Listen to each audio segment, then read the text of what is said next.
अस्सलाम वालेकुम। 29.5 का जो फर्स्ट क्वेश्चन है उस लिहाज से स्टार्ट करने से पहले सबसे पहले हमें टेंजेंट्स के बारे में पता होना चाहिए कि टेंजेंट्स आखिर क्या होता है। तो जैसे कि आपको यहाँ पे दिखाई दे रहा है कि tangents to a circle, definition से पहले अगर बात करें तो बुनियादी तौर पे एक सिंपल और आसान से तरीके से ये है कि एक सर्किल होता है और उस सर्किल के ऊपर कोई भी एक पॉइंट के ऊपर अगर एक लाइन टच करती हुई जाए तो वो आपका टेंजेंट कहलाता है। अब 2 पॉइंट से अगर टच कर रही है तो वो बेसिकली सीकेंड कहलाता है, वो टेंजेंट नहीं होगा। और सबसे पहले इस एक्सरसाइज के लिए हमें टेंजेंट्स का पता होना चाहिए। और जो बुक पे डेफिनेशन लिखी है, हर बार नई बुक आती है थोड़ी सी डेफिनेशन में फ़र्क आ जाता है। एक recall that tangents to a circle is a line which touches the circle at a single point. Tangent and radial segment of a circle are always perpendicular to each other at the point of the contact. Example का एक question है जो कि book से आप लोग खुद करेंगे। और इस क्वेश्चन के अंदर बेसिकली जैसे कि आपके सामने आ रहा है कि आपने करना क्या है।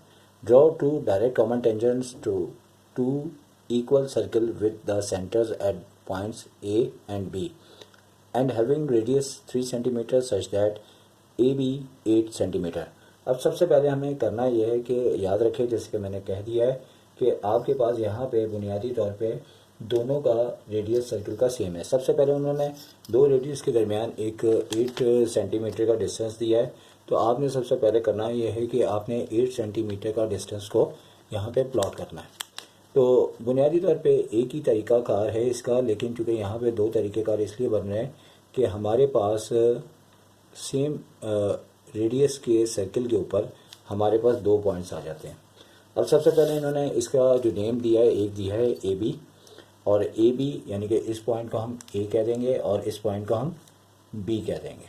तो याद रखें कि ये हमारे पास ए और बी 8 सेंटीमीटर के सर्किल हैं और इनकी इन्फॉर्मेशन अगर साइड पे आप लिखना चाहें कि ए बी आपको 8 सेंटीमीटर का गिवन है।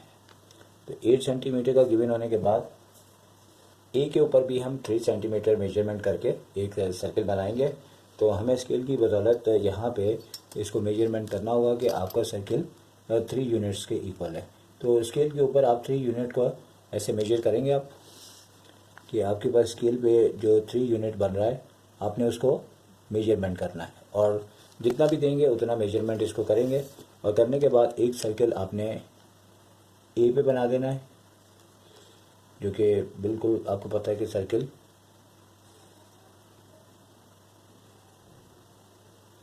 और इसी तरह बी पे भी आपने 3 यूनिट का सर्किल बी पे भी बनाना है।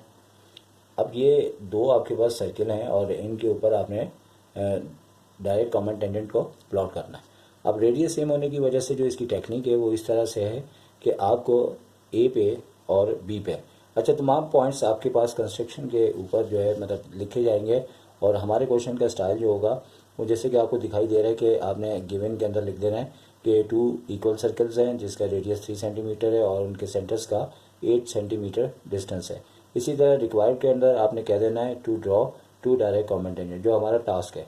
अगर कंस्ट्रक्शन की बात की जाए तो स्टेप नंबर 1 जो है वो इसका ये होगा कि ड्रॉ ए बी 8 सेंटीमीटर, जैसे कि हमने ए से बी 8 सेंटीमीटर खींचा। इसी तरह हमने ड्रॉ द 2 रेडियस, हमने ए और बी के ऊपर हमने 3 सेंटीमीटर के रेडियस से 2 सर्कल्स बनाए। पहले हमने ए पे बनाया था, फिर हमने बी पे बनाया था, लेकिन उससे पहले हमने मेजरमेंट की थी इसकी कि ए को हमने यहाँ पे 3 सेंटीमीटर के लिहाज से यहाँ पे ओपन किया था। इसके बाद हमने करना यहाँ पे ये है कि बार बार मैं बता रहा हूँ कि अगर सेम रेडियस के सर्किल होंगे तो फिर आपके डायरेक्ट और कॉमन टेंजेंट की टेक्निक ये वाली होगी, और अगर इनके रेडियस डिफरेंट होते हैं तो फिर आपकी टेक्निक चेंज हो जाएगी।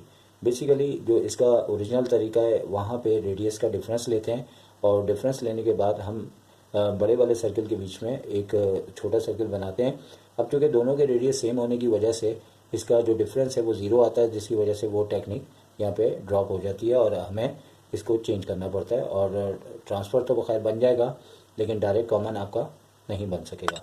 अब हमें करना ये है कि कंपास को आप जितना मर्ज़ी खोल लें और एक परपेंडिकुलर बनाने का एक तरीकाकार है जो आपको छोटी क्लासेस से पता है कि ए के ऊपर आपने एक कर्व बनाना है इस तरीके से, ठीक है। अब प्रॉब्लम कुछ इस तरह है कि पेंसिल बहुत लाइट है और आपको हल्के कलर की वजह से दिक्कत हो रही होगी, लेकिन आप तरीके को फॉलो करें और जैसे ही हम यहाँ पे एक छोटा सा आर्क लगाएंगे, और जितना आर्क आपका खुला है बेशक आप इसे चेंज नहीं करें। फिर आपने यहाँ से यहाँ पे रख के अपने सर, अच्छा ये टेक्निक जो है ना 2 बार मतलब ए पे भी करनी पड़ेगी और बी पे भी।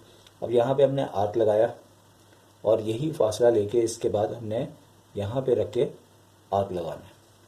अब 2 बार आर्क लगाने के बाद यहाँ पे जैसे ही हमने आर्क लगाई थी तो ऊपर की जानिब एक और हमें कट लगाना है या आर्क लगानी है, और यही फासला लेते हुए आप इस वाले पॉइंट पे रखते हुए, यानी कि ये जो आपके पास पॉइंट आ रहा है इस पॉइंट के ऊपर आपने इस वाली लाइन को कट करना है।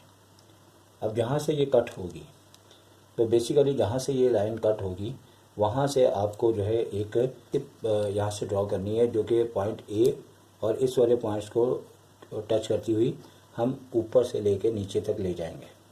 और कंस्ट्रक्शन लाइन डॉटेड होती है, याद रखें, लेकिन इस सर्किल को जो लाइन कट करे वो आप लाजमी मेंशन करें। और इस तरह से ऊपर की जानिब भी लाइन को बढ़ा दिया और नीचे की जानिब भी बढ़ा दिया। अब सिलसिला यह है कि जो कंस्ट्रक्शन के हवाले से जो इसकी नेमिंग है वो इस तरह है कि सबसे पहले हम इसको ऊपर सी पॉइंट कह देंगे और नीचे आप इसे डी पॉइंट कह देंगे, और जहाँ से ये लाइन सर्किल को कट कर रही है उसे आपने पी पॉइंट कहना है और आपने नीचे वाले को एस पॉइंट। पॉइंट चेंज भी हो सकते हैं, लेकिन आप बुक की कंस्ट्रक्शन फॉलो करें तो आप बेहतर है कि उसी के मुताबिक कर लें ताकि आपको आसानी हो जाए। अच्छा, अब यही काम सेम टू सेम हमें बी में भी करना है। तो जो बच्चे इस बात को समझ चुके हैं तो यकीनी तौर पे वो बड़ी आसानी से इसको मेजरमेंट कर सकते हैं। अब सर्किल दोनों हमारे पास जब सेम होंगे तो यही टेक्निक है। अच्छा, अब यहाँ जहाँ तक बात की जाए तो यहाँ पे भी आप ये जो इस तरह का एक आर्क लगाएंगे वो आप आर्क फ़र्क भी कर सकते हैं, कोई इसमें इशू नहीं है। लेकिन इसके बाद जहाँ से ये लाइन को कट कर रहा है वहाँ से इसको एक आर्क लगानी है और परपेंडिकुलर प्लॉट हो रहा है बी के लिहाज से, और फिर यहाँ पे रख के भी एक आर्क आपने लगानी है। ठीक है, तो बेसिकली मेरी थोड़ी नज़र का प्रॉब्लम है, लेकिन मैं आपको तरीका बता रहा हूँ और इस तरीके के मुताबिक आप चलेंगे तो इंशाल्लाह आप बासानी बना लेंगे। और यहाँ पे हमने एक आर्क लगा दिया और इसी तरह से हमने यहाँ पे रख के इस आर्क को कट कर दिया। अच्छा, अब जैसी कटिंग की है तो हमें बेसिकली जहाँ हमारे पास ये कट होगा हम इस कटिंग पॉइंट को जो है यहाँ पे डॉट मेंशन करेंगे, और मेंशन करने के बाद जैसे हमने इस जानिब किया है इसी तरह हमने इस जानिब भी करना है। आप चाहें तो यहाँ पे एक सर्किल को मतलब एक डॉट डालना है सर्किल के सेंटर को वाज़े करने के लिए, और बिल्कुल उसी तरह से हमने इधर भी एक लाइन प्लॉट करनी है जो इन दोनों पॉइंट से टच करती हुई गुजरे।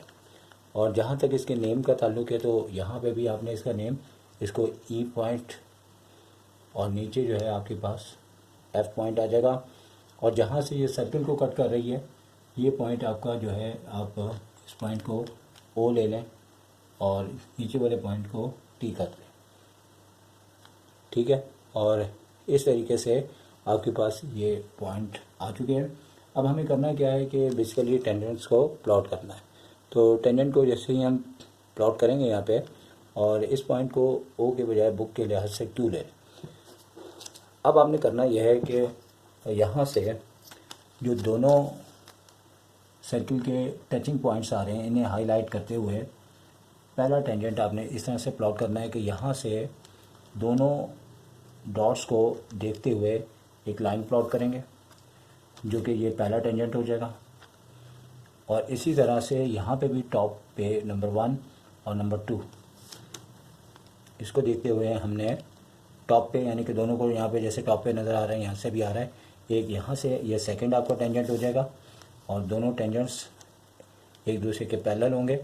और जहाँ तक इसकी कंस्ट्रक्शन का ताल्लुक है तो कंस्ट्रक्शन आप देख सकते हैं कि इसकी क्या दी जाएगी कि हमने इसके अंदर 2 पॉइंट्स आपको बता दिए थे, और थर्ड पॉइंट से ये है कि draw perpendicular C D on A B at point A. जैसे हमने यहाँ पे ए के ऊपर ये काम किया था इसी तरह हमने ए के बाद सेम काम बी पे किया था, और 4 पॉइंट बिल्कुल सेम टू सेम उसी तरह से लिखा हुआ है और हमने उस पॉइंट को मेंशन कर दिया है। उसके बाद 5th पॉइंट हमारे पास draw P Q and S T. अब पी क्यू आपको पता है कि यहाँ से यहाँ तक की लेंथ थी और पी से क्यू ये लेंथ है, और इसी तरह आपकी एस और टी ये लेंथ है। तो बेसिकली ये हमारे पास 2 टेंजेंट्स हैं, और फाइनली हम ये लिख देंगे now P Q and S T are the required direct common tangent to the circles.